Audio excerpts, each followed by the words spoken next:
Olá, concursandos e concurseiros do meu Brasil. Vamos trabalhar agora um tópico de aula de suma importância, que é a teoria do órgão, a classificação e poderes do Estado. Primeiramente, vamos entender o que é a teoria do órgão público. Vamos entender o que é a conceituação e vamos entender como funciona o órgão público no Brasil. O órgão público no Brasil, ele tem como classificação e ele tem como primórdio dele a natureza que o professor Eli Lopes Meireles nos ensinou. Que o órgão público não possui patrimônio próprio, tampouco vontade própria. E os agentes agem em imputação à pessoa jurídica que está ligada e também o órgão público não possui personalidade jurídica. Eu costumo fazer um jargão para que você crie na sua cabeça o seguinte: o verbo ter só pode ser usado com a ideia de posse. Como o órgão público não tem nada, se cair o verbo ter e o órgão público na sua questão de concurso, você já coloca que está errado. Porque o órgão não possui nada, o órgão não tem nada. Se o órgão não tem nada, você já sabe de cara e você já pode enraizar na sua cabeça, antes de eu dar as teorias para você, que o órgão público não possui absolutamente nada. Vamos entender como ele funciona. O órgão público, ele está enraizado dentro da administração pública direta e da administração pública indireta. Então, eu posso afirmar que nós temos órgãos dentro da União, dos estados, do Distrito Federal e dos municípios.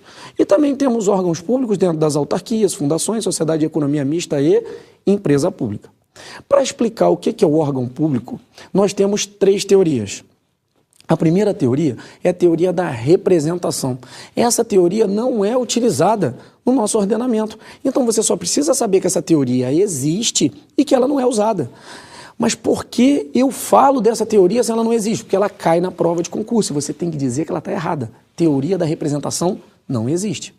Existe também a segunda teoria, teoria do mandato. Essa teoria também não está enraizada no nosso direito administrativo pátrio. Ela existe, mas nós não utilizamos. Então você já sabe. A primeira teoria, teoria da representação, se cai na sua prova, errado. A segunda teoria, teoria do mandato, errado. A terceira teoria, que é a teoria que explica o que é o órgão público, é a teoria do órgão.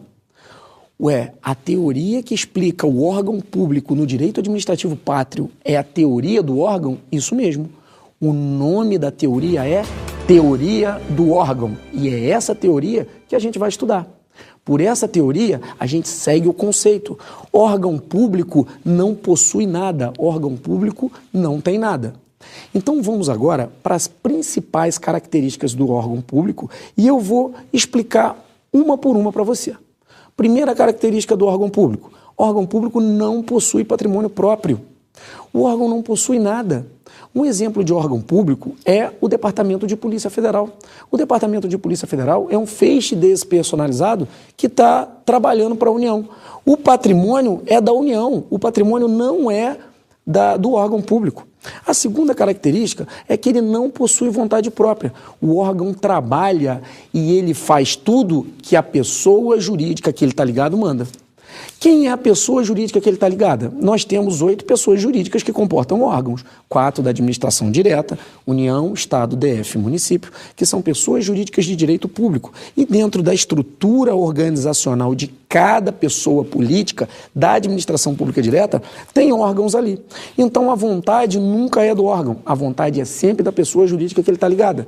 Temos mais 4 também da administração indireta, que é a autarquia, fundação, sociedade de economia mista e empresa pública. Essas pessoas podem ser pessoas jurídicas de direito público, no caso de autarquia, e pode ser pessoas jurídicas de direito privado, no caso da fundação pública, sociedade de economia mista e empresa pública, mas ainda assim são considerados administração pública em sentido formal. E os órgãos que estão dentro dessas pessoas não possuem vontade própria. A vontade é da pessoa jurídica que está ligada. A terceira característica marcante é que não possui personalidade jurídica. Essa é fundamental e é muito cobrada em concursos públicos. Órgão público não é pessoa. Tem que tomar muito cuidado em não confundir um órgão público com uma pessoa, que, por exemplo, é a União, que é uma pessoa jurídica de direito público. Para isso, nós vamos ver na classificação. A outra característica, é uma característica muito marcante, muito essencial, é que os agentes agem em imputação à pessoa jurídica que está ligada. Agir em imputação à pessoa jurídica que está ligada é uma forma muito simples de você entender. Nós vamos fazer o seguinte, nós vamos para o gráfico, esse gráficozinho é a exteriorização da teoria do professor Eli Lopes Meirelles. Você está vendo esse bonequinho no seu gráfico aí? Então, esse bonequinho é o seguinte, eu costumo dizer que quando você olha para mim, você fala assim, olha, quem comanda as ações do professor Evandro? Quem comanda as ações é a cabeça que comanda todas as minhas ações. Por exemplo, se eu quiser levantar um braço, se eu quiser caminhar, se eu quiser voltar, quem está comandando a ação é a cabeça. O meu braço, o outro braço, as minhas pernas são simplesmente feixes que não são pessoas que estão trabalhando para a minha cabeça. Se você for pegar como analogia, eu posso dizer que o meu órgão, o meu braço, para fins de explicação, ele não é dono de nada. Eu tenho um relógio no meu braço esquerdo. Se eu quiser tirar o relógio do braço esquerdo e colocar o relógio no braço direito, ainda assim o patrimônio, que é o relógio, não está pertencendo ao braço esquerdo ou ao direito. Está pertencendo à cabeça, porque a cabeça é a pessoa jurídica. Para tanto, se você cortar um braço meu, eu vou continuar sendo o professor Evandro. Se você cortar o Departamento de Polícia Federal ou o Departamento de Polícia Rodoviária, que são órgãos, ainda assim a União vai continuar existindo. Então, os órgãos são feixes despersonalizados. Um órgão público, como por exemplo o Departamento de Polícia Federal, ele não tem patrimônio próprio.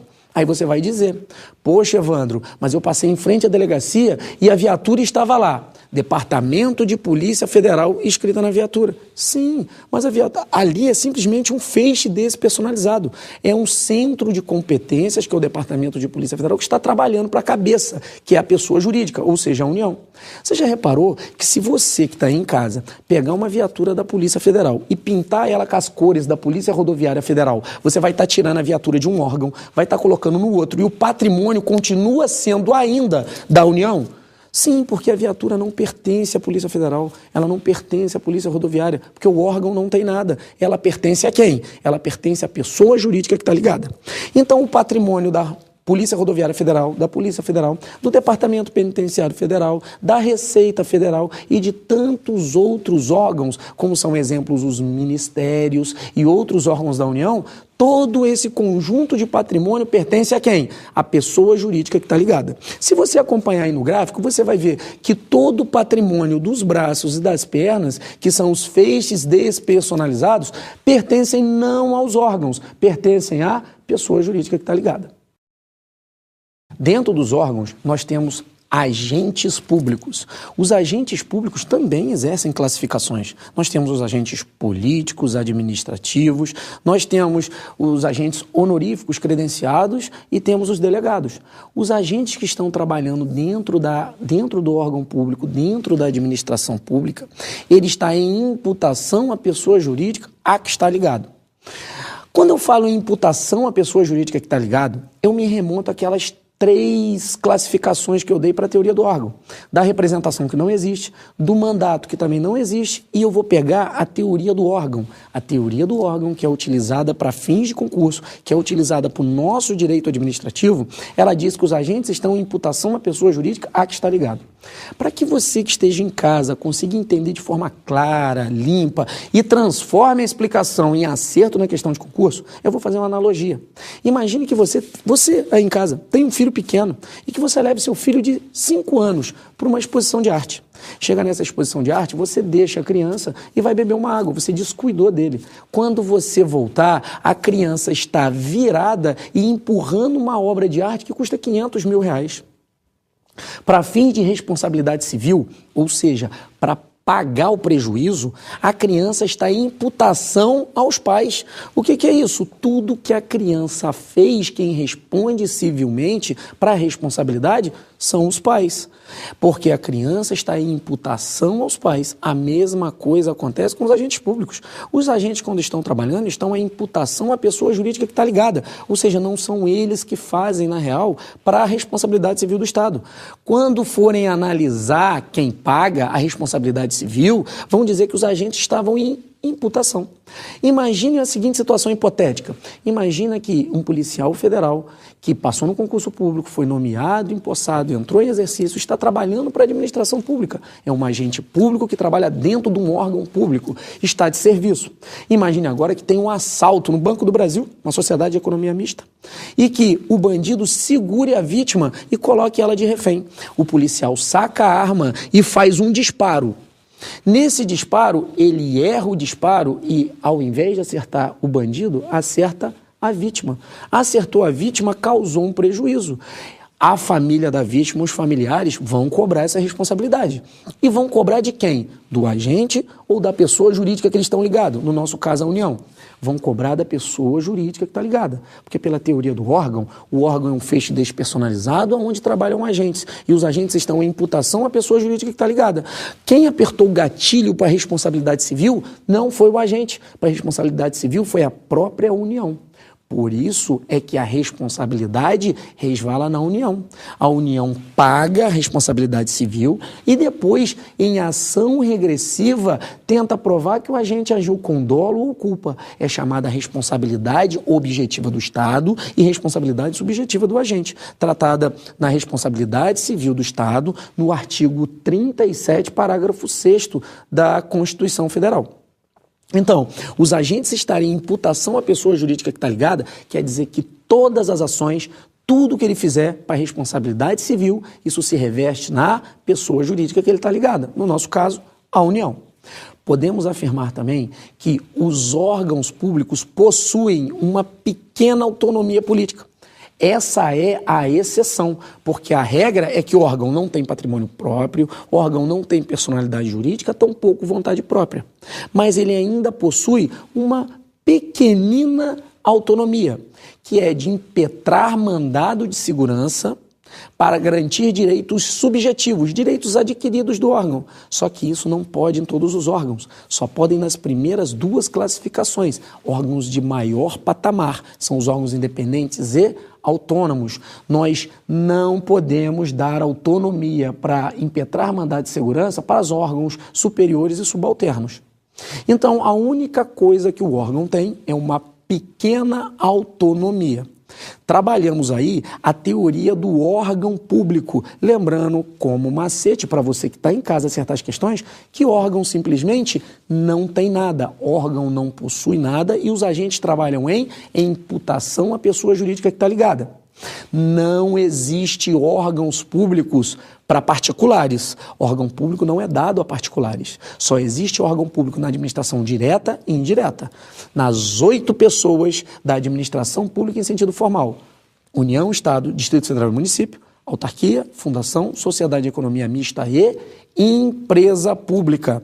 Matamos aí a teoria do órgão público. Trabalhamos sob a perspectiva cobrada em qualquer concurso público, que é a perspectiva do professor Eli Lopes Meireles. Seguindo agora a orientação, vamos aí trabalhar a classificação dos órgãos públicos. Nós temos 4 classificações de órgãos públicos. Nós temos os órgãos independentes, temos os órgãos autônomos, os órgãos superiores e os órgãos subalternos, cada qual com a sua classificação. Desde bancas examinadoras como SESP-UNB, ESAF, FGV, FCC e outras tantas bancas costumam cobrar conceitos ipsilítera. Então eu vou trazer os conceitos mais utilizados, que também é do professor Eli Lopes Meireles. Acompanha comigo aí na tela o conceito de órgãos independentes. Órgãos independentes são os diretamente previstos no texto constitucional. São aqueles sem qualquer subordinação hierárquica ou funcional. As atribuições destes órgãos são exercidas por agentes políticos. São aqueles que têm a competência aurida, vinda do texto constitucional. Lembrando que, por vezes, você erra a questão de concurso público porque o concurso é interdisciplinar. Você tem que ter o domínio da língua portuguesa. O que é o aurido? Aurido é vindo do texto constitucional.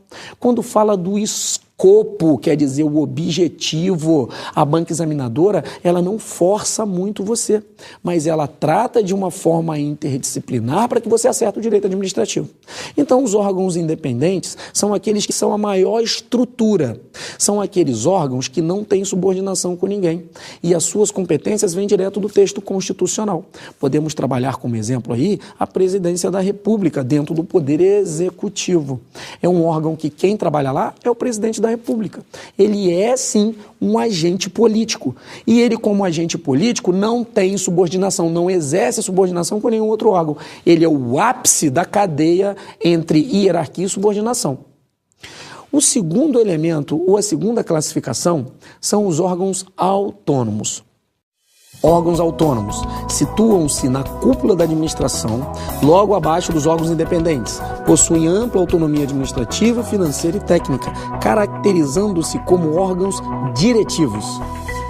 É muito importante você gravar essas classificações em dizer que ele é um órgão diretivo, porque, por vezes, a banca examinadora inverte os conceitos. É correto afirmar que os órgãos independentes são aqueles que têm a competência aurida do texto constitucional, não exercem subordinação e, para tanto, são classificados como os órgãos diretivos. Errado, porque ele colocou realmente a classificação certa, mas os órgãos diretivos dizem respeito aos órgãos autônomos. Aí vai um macete para você acertar em questão de concurso público.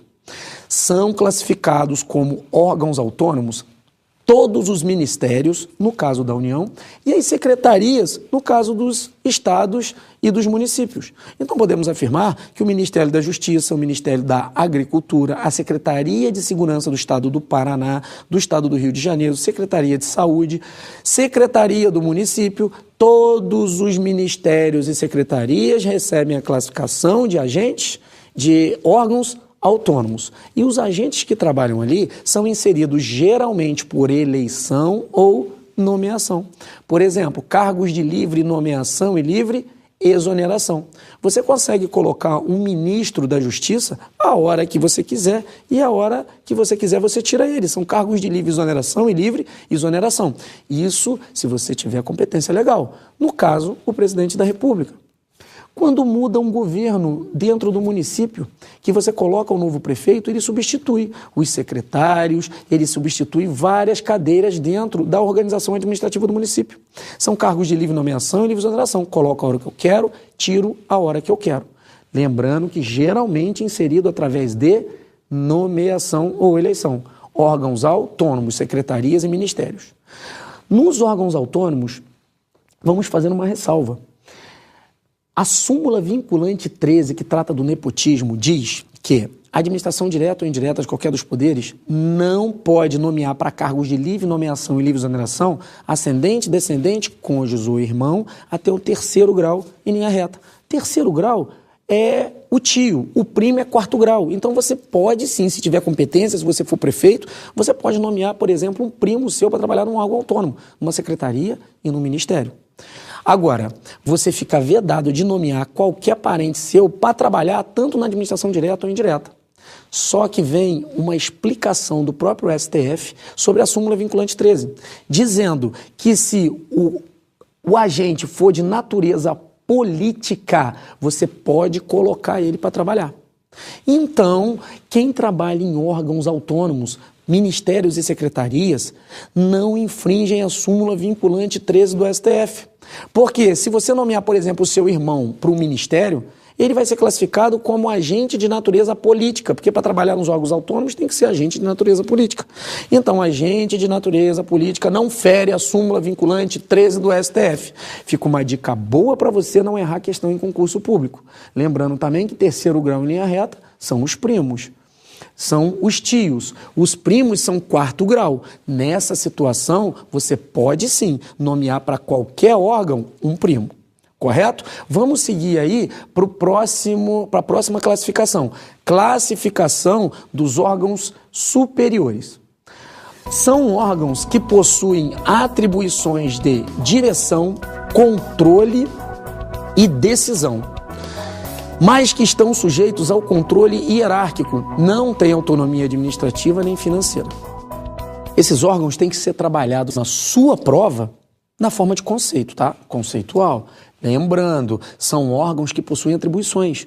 As 3 atribuições principais dos órgãos superiores: órgãos de direção, controle e decisão.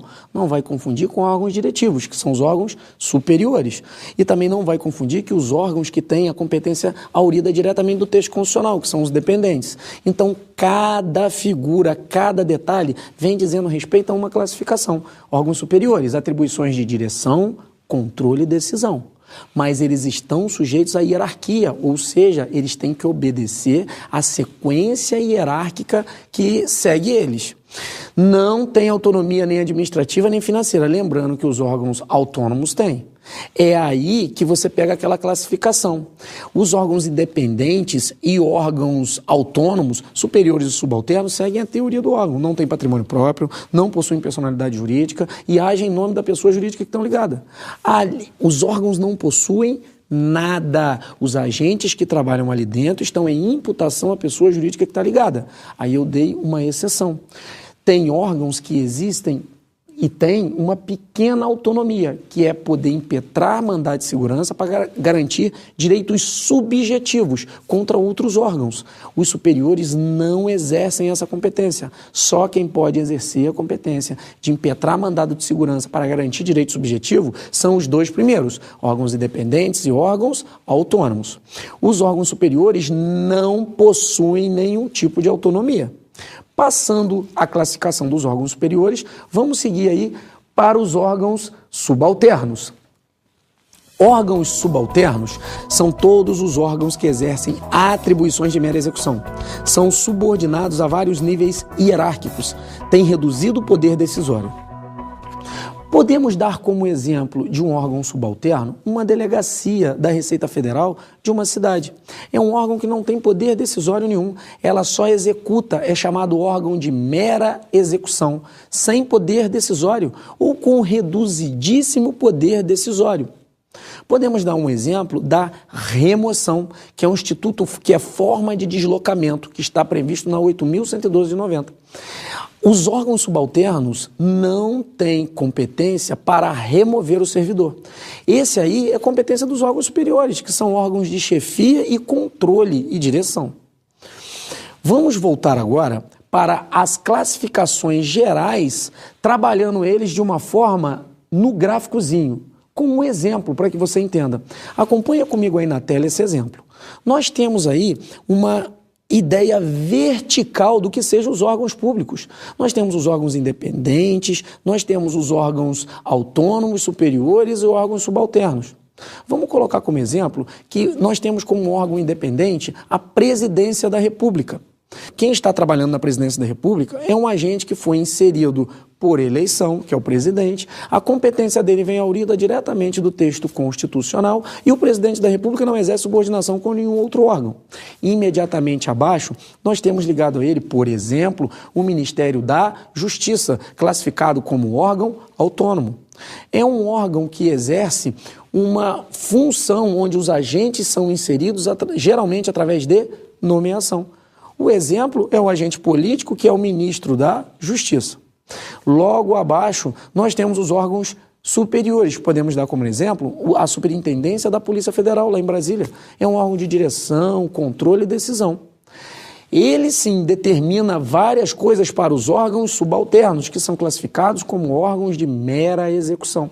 Podemos dar como exemplo uma delegacia do Paraná, em Curitiba, uma delegacia de Cascavel, também no Paraná, uma delegacia de Foz do Iguaçu, uma delegacia do Rio de Janeiro. São órgãos de mera execução.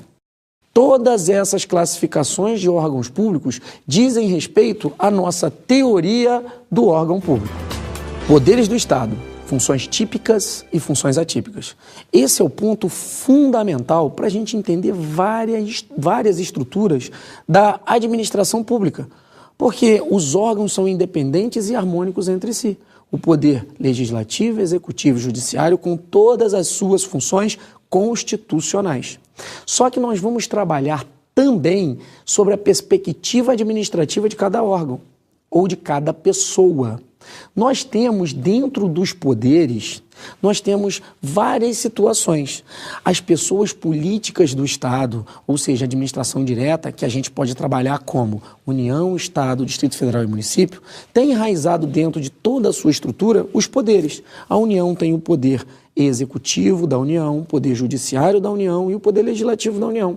E todas as esferas também comportam esses poderes. Lembrando que o município é o único que não comporta o último poder, que é o poder judiciário.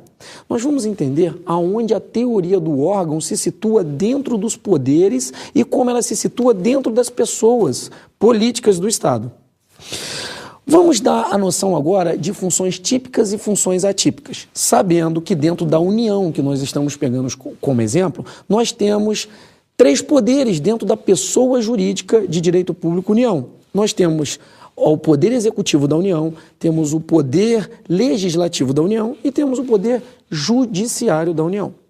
Lembrando que a nossa matéria é direito administrativo e a gente tem que trabalhar sobremaneira as funções administrativas tanto dos estados quanto dos poderes. O que caracteriza as funções típicas de cada poder? Quer dizer que cada poder ele exerce uma função que ele nasceu constitucionalmente para fazer. O artigo 2º diz, da Constituição, os poderes são independentes e harmônicos entre si, o poder legislativo, executivo e judiciário. Mas cada poder tem uma função típica, ou seja, uma função originária da Constituição. A função do Poder Executivo é administrar a coisa pública. Ele está administrando, ele está organizando a função do Estado. A função do Poder Legislativo típica, lembrando que o Poder Legislativo é o único que exerce 2 funções típicas. A primeira função, que é legislar, criar leis, e a segunda função, que é fiscalizar. No caso da União, é o controle externo exercido pelo Poder Legislativo, que é o órgão do Tribunal de Contas da União, que é ligado ao Poder Legislativo, que exerce o controle externo. E o Poder Judiciário, que tem como função típica julgar. Então nós temos aí que o Poder Executivo administra, o Poder Legislativo ele legisla, cria leis e fiscaliza, e o Poder Judiciário julga as lides. Essa é a função típica para que ele nasceu. Só que os poderes podem exercer as funções atípicas, ou seja, um poder pode exercer a função de outro poder. Por exemplo, quando o presidente da República está dando início a uma lei para conseguir aprovar novos cargos públicos para a administração pública federal, lembrando que a iniciativa de lei que cria novos cargos é de competência do presidente da República. Quando o presidente dá a iniciativa, ele está contribuindo com a situação do poder legislativo, ele está dando início ao processo legislativo. Então, ele está nas funções atípicas legislando. O poder legislativo, por vezes, executa a função do poder executivo, que é de administrar. Imagine a seguinte situação hipotética.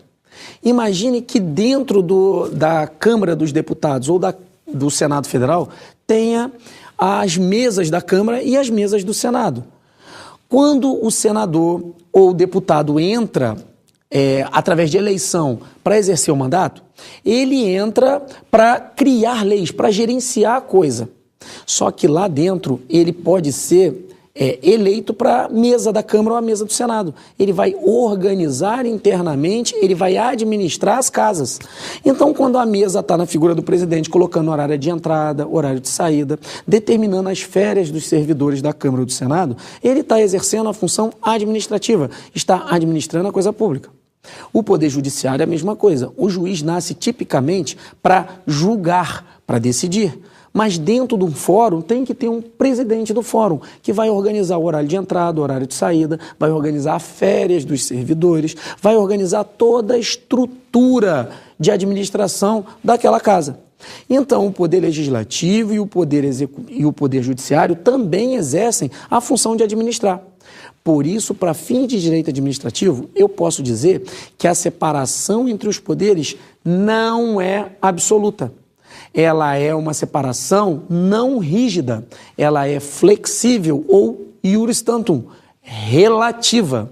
Por que relativa? Porque um poder às vezes exerce a função de outro poder nas funções atípicas.